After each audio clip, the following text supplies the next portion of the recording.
Students, today we shall discuss about the third module, that is measurement of high voltage and current. Before going to the topic, why we need to measure of high voltage current?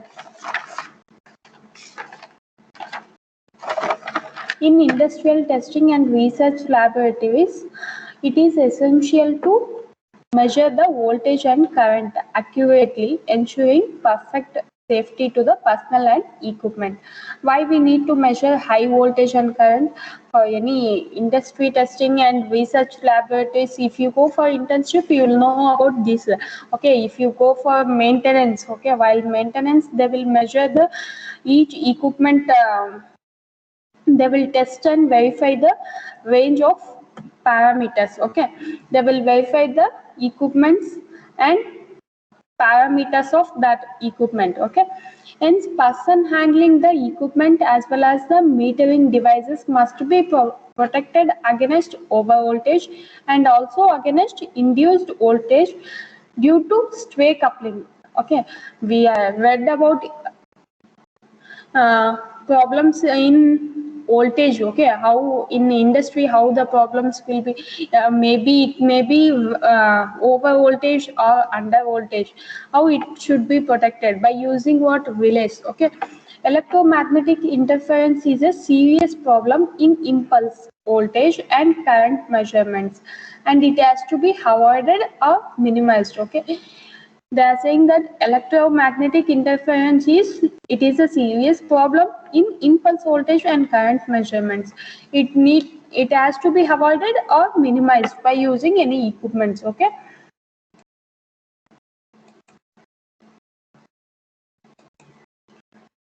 Next, high voltage measurement techniques.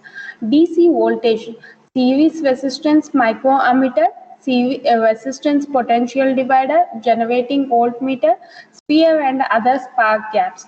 In AC, high frequency voltages, impulse voltages and other rapidly changing voltages. In that, potential dividers with CRO resistor or capacitive dividers. Second is peak voltmeters, and third is sphere gap. In AC voltages, that is power frequency, in that series impedance ammeter, potential divider and potential transformer, electrostatic voltmeters and sphere gap. These are the techniques. Okay, measurement techniques.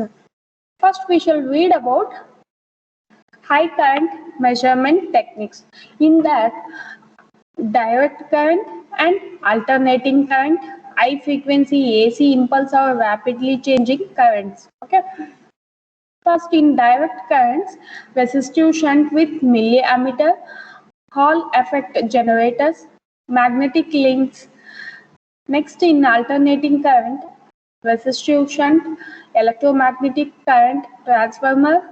In high frequency AC impulse and rapidly changing currents, in that resistive shunt, magnetic potentiometer are Rogowski coils. This we will read in detail in further classes. Okay, this magnetic links. Next, Hall effect generator.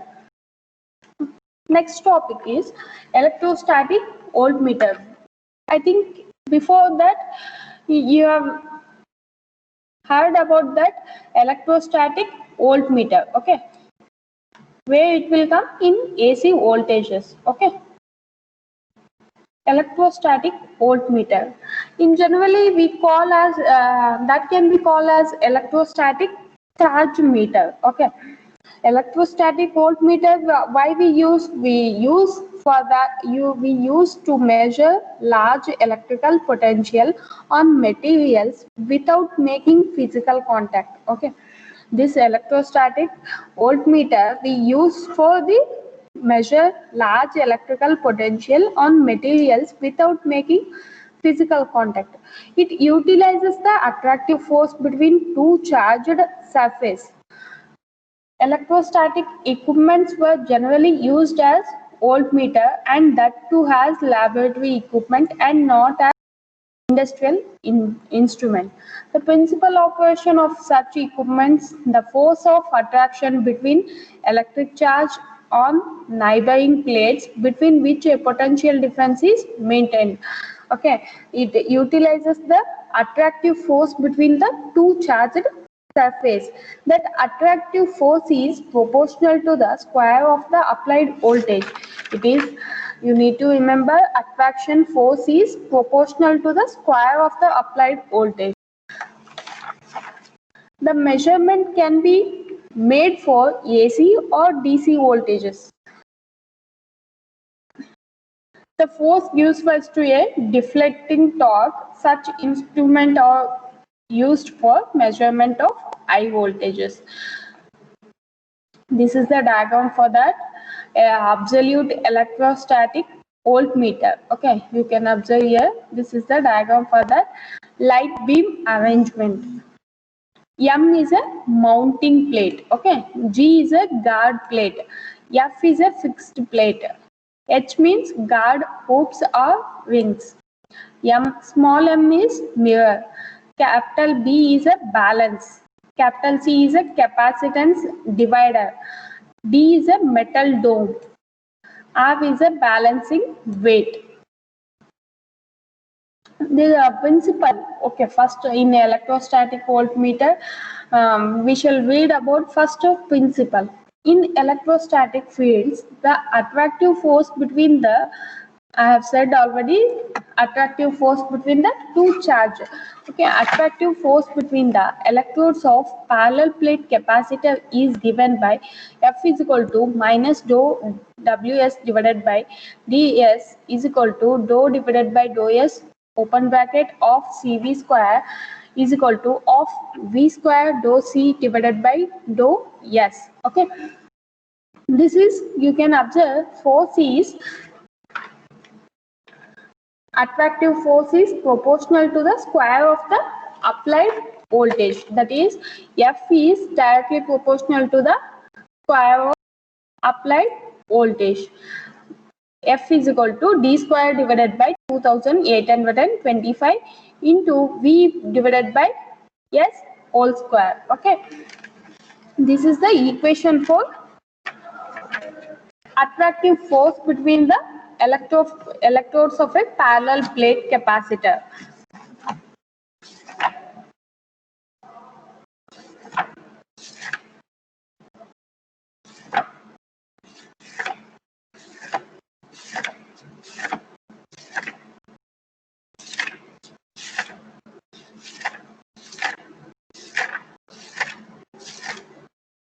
Next, we shall read about,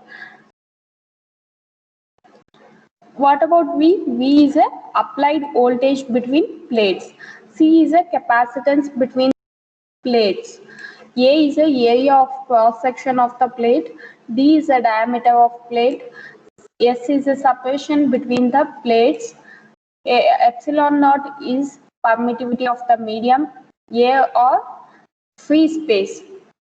Ws is a work done in displacing a plate. When you take the principle, okay, when you explain about principle, the measure, it can, when one of the electrode is free to move, okay, when one of the electrode is free to move, the force on the plate can be measured by controlling it by spring or balancing it with a counterweight. Okay, when one of the electrode is free to move, the force on the plate can be measured by controlling it by spring or balancing it with a counterweight. For high voltage measurement, a small displacement of one of the electrode by a fraction of millimeter to a few millimeter is usually sufficient for voltage measurement. First, you need to remember that when one of the electrode is free to move, the force on the plate, okay, the force on the plate can be measured. How it can be measured? By controlling it by spring or by balancing it with a counterweight. Okay. Next, for high voltage measurement, a small displacement of one of the electrodes by a fraction of millimeter to a few millimeter is usually sufficient for voltage measurement. As the force is proportional to the square of the applied voltage. The measurement can be made for AC or DC voltage. Next, for construction. In construction, electrostatic voltmeter are made with parallel plate configuration. Electrostatic voltmeters are made with parallel plate configuration. Okay, you can observe here. It is made with parallel plate configuration using what? Using guard wings to avoid corona and maintain constant potential An absolute voltmeter is made by balancing the plate with a counterweight and is calibrated in terms of a small weight.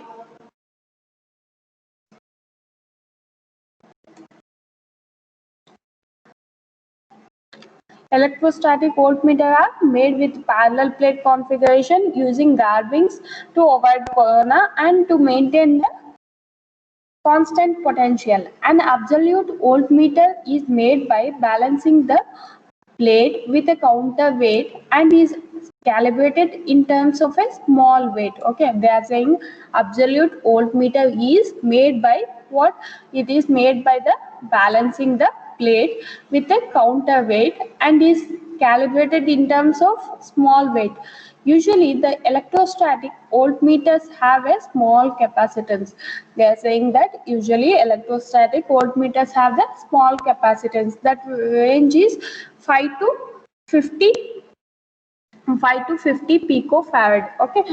Next, what about it has a high insulation resistance, that is R greater than or equal to 10 to the power of 13 ohm. Okay, insulation resistance will be high and the capacitance range will be small. Okay, the upper frequency limit for AC applications are natural frequency of the moving system, resonant frequency of the lead and stray inductance with meter capacitance, and the behavior of the retaining or control spring.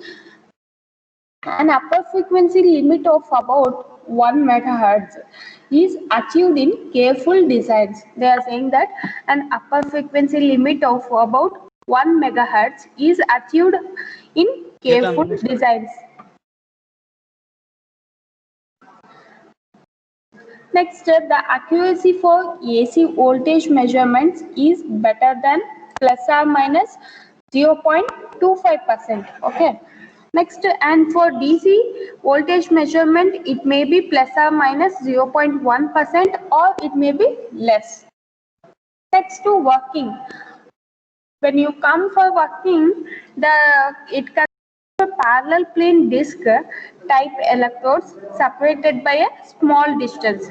It consists of a parallel plane disc. Okay, parallel plate plane disc type electrodes separated by a small distance. It is separated by a small distance. The moving electrode is surrounded by a fixed guard wing to make the field uniform in the central region. You already read about this. Okay, in transmission and distribution, to make a uniform distribution, what we do, we use a guard wing. Okay, for uniform distribution of voltage, right? In this also they are using the same thing. The moving electrode is surrounded by a fixed guard wing to make the field uniform in the central region. In order to measure the given voltage with precision, the disc diameter is to be increased and the gap distance is to be made less. To measure the voltage, what we need to do, the disc diameter is to be increased and the gap distance we need to reduce. Okay. The limitation on the gap distance is the safe working stress allowed in air, which is normally 5 kilovolt per centimeter, or it may be less. 2 air vane dampers. two air vane dampers are used to, why we use that? We use to reduce vibrational tendencies in the moving system. Two air vane dampers. Okay, why we use this one? To reduce the vibrational tendencies in the moving system. Okay, if any vibrations in the moving system, to reduce that one, we go for the two-air vane dampers. Okay, and the elongation of the spring is kept minimum to avoid what? Field disturbances. Okay, elongation of the spring. Okay, if we elong the spring, the elongation of spring should be kept minimum for to avoid the field disturbances. Multi-range instruments are constructed for 600 kV RMS and above. The moving disc M forms the central core of the guard wing G, which is of the same diameter as the fixed plate F. Okay, the guard wing is, you can see the diagram this. Okay, the control torque is provided by a balancing weight. Okay, next the moving disc M forms the central core of the guard wing. You can observe here M is a disc which forms the central core of the guard wing, which is of the same diameter as the fixed plate. This is a D. Okay, this is the cap D. Cap D encloses a sensitive balance B.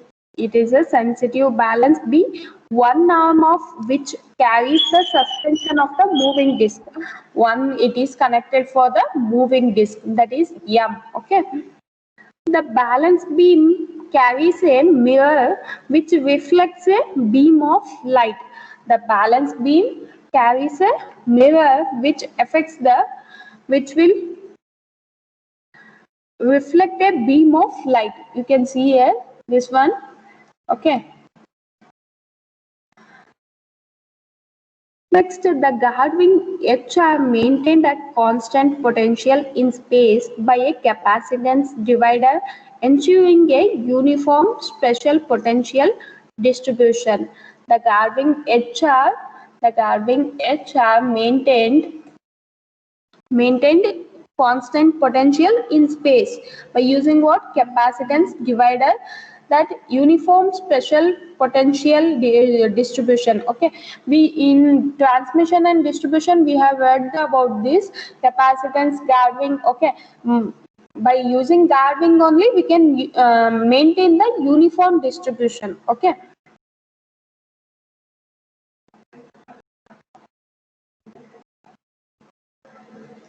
Next step, that is only here it is, the guard wing H are maintained at constant potential in space by a capacitance divider, ensuring a uniform special potential distribution. Some instruments are constructed in an enclosed structure containing compressed air, carbon dioxide or nitrogen. The gas pressure may be of the order of 15 atm. Stress as high as 100 kV per centimeter, may be used in an electrostatic meter in vacuum. Next, with the compressed gas or vacuum as a medium, the meter is compact and much smaller in size. Okay, they have said that the guard wing H are maintained at a constant potential in space by capacitance divider, and some instruments are constructed in an enclosed structure containing what? Containing air, carbon dioxide and nitrogen. The gas pressure may be of the order is 15 atm and working stress is high as 100 kV per centimeter, may be used in electrostatic meter or electrostatic meter in vacuum. Okay, with compressed or gas vacuum as a medium, the meter is compact and much smaller in size. Okay, in next class we shall read about peak reading AC voltmeters.